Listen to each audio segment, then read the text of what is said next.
Ya, ke atas, dari atas.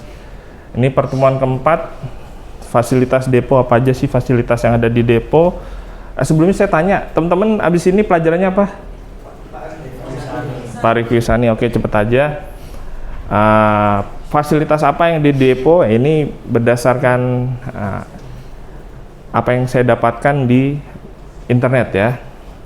Pertama, fungsi depo, fasilitas depo ini untuk utamanya untuk kelancaran operasional, teman-teman tadi udah bahas, mempercepat alur kerja, terus mengurangi resiko kecelakaan, tadi teman-teman juga udah bahas, meningkatkan efisiensi dan produktivitas, teman juga udah bahas, turun. Nah, fasilitas depo itu ada apa aja, parkir kendaraan kemarin sudah bahas, terus posisi kendaraan sesuai jadwal operasional, ini pakainya GPS, teman-teman pantau di dalam depo tersebut dengan manajemen atau apa, dengan posisi-posisi kendaraan ada di mana. Ini pengaturan posisi kendaraan, terus persyaratan area parkir, teman-teman atur dengan depo yang sebesar itu, kira-kira jumlah armadanya berapa, kapasitas parkirnya berapa, kalau di RSTJ namanya andalalin ini. Terus jalur keluar masuk sama andalalin, permukaan lantai yang kuat dan rata, ini teman-teman dicek. Terus rambu marka parkir nih sama,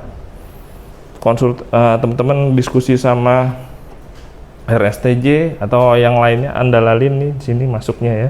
Terus aspek keselamatan, ada jalur evakuasi, penerangan yang cukup, pencegahan tabrakan antar kendaraan.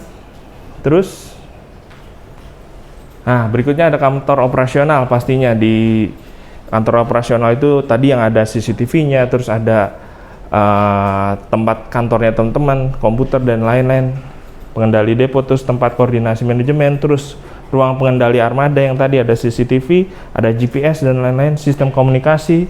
Kalau dia kelamaan berhenti ataupun supir itu melakukan di luar jalur, nah ini dikomunikasikan di sini. Papan informasi jadwal, teman-teman perlu ada di sini. Turun lagi. Terus fasilitas pemeliharaan, ada fasilitas pemeliharaan, ada bengkel, pemeriksaan teknis kendaraan, terus perawatan rutin dan perbaikan. Jadi ada servis rutin, tadi teman-teman udah bahas juga, ada rutin, ada perbaikan, ada perbaikan berat dan lain-lain. Jenis depo sendiri ada bengkel mekanik, ada bengkel listrik. Biasanya kalau efisien jadi satu ya, jadi satu tempat. Terus area inspeksi kendaraan, setelah di bengkel keluar dikit ada inspeksinya. Persyaratan bengkel ya pasti seperti di PKTJ, bengkelnya kan ventilasinya bagus, pencahayaannya bagus, lantainya tahan beban dan anti licin. Nah, misalkan tata letak peralatan yang aman, terus peralatan kerja, mulai dari alat tangan, teman-teman udah sering gunakan, ada kunci, obeng, dongkrak, terus alat ukur, pressure jet, multimeter ataupun jangka sorong, peralatan khusus seperti lift, terus kompresor, terus pengelolaan peralatan kerja disimpan sesuai tempatnya. Jika sudah, ini pasti pakai SOP juga teman-teman ya, dilakukan perawatan dan kalibrasi, semua pakai SOP biar orang tahu salah saya di mana. Emang biasanya seperti itu Pak. Saya kalau naruh ya setelah itu taruh di sini aja biar enggak susah, tapi SOP-nya ditaruh di tempatnya lagi Pak, kan bukan Bapak sendiri yang menggunakan, misalkan seperti itu. Terus gudang suku cadang, penyimpanan spare part kendaraan, terus pengendalian stok, distribusi dan suku cadang. Di sini orang gudang, perlu orang gudang, persyaratan gudang suku cadang, penyimpanan harus terorganisir agar tidak sembarang orang udah beli ternyata hilang barangnya. Itu teman-teman nanti bakal ketemu jika di bagian gudang. Ini apa atau ada yang menjualnya, nah, biasanya seperti itu, lagi butuh uang, nah, karena belum gajian utang, nah, bisa seperti itu. Jadi perlu ada simpanan terorganisasi, terus ada CCTV yang memantau, first in first out, jadi barangnya masuk duluan, yang dikeluarkan duluan agar tidak kadaluarsa. Biasanya barangnya contohnya ban atau yang memiliki fasilitas barang-barang yang memiliki kadaluarsa seperti oli dan lain-lain.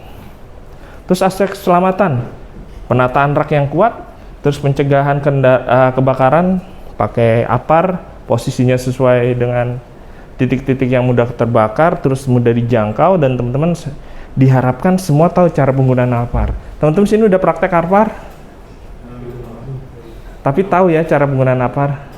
Iya, alat pemadam riman yang kecil itu. Nah, paling nggak pernah lihat dan tahu caranya. Jadi waktu teman-teman sampai di ini pernah praktek Alphard? Pernah gitu kan?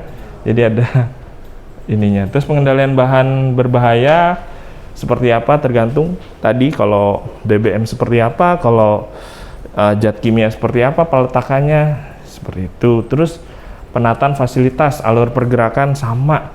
Terus pemisahan area resiko tinggi yang nggak beresiko, terus kemudahan pengawasan dan pengendalian. Pastinya nanti ada K3 dan HSE. Makanya beberapa tahun yang lalu PKTJ memberikan kompetensi K3 kepada Taruna TRO biasanya. Kalau nggak ada, nanti sampaikan. Penataan yang buruk terhadap ini bisa menyebabkan kemacetan, risiko kecelakaan kerja, pemborosan waktu dan biaya.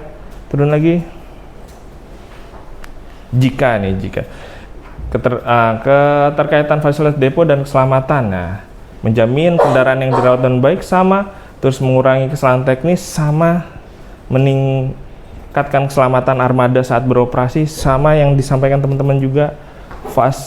Terus sebaliknya, fasilitas yang tidak sesuai dengan standar ini menyebabkan kecelakaan kerja, terus kecelakaan kendaraan, menurunkan kualitas, kerugian perusahaan, terus mengancam keselamatan pengguna.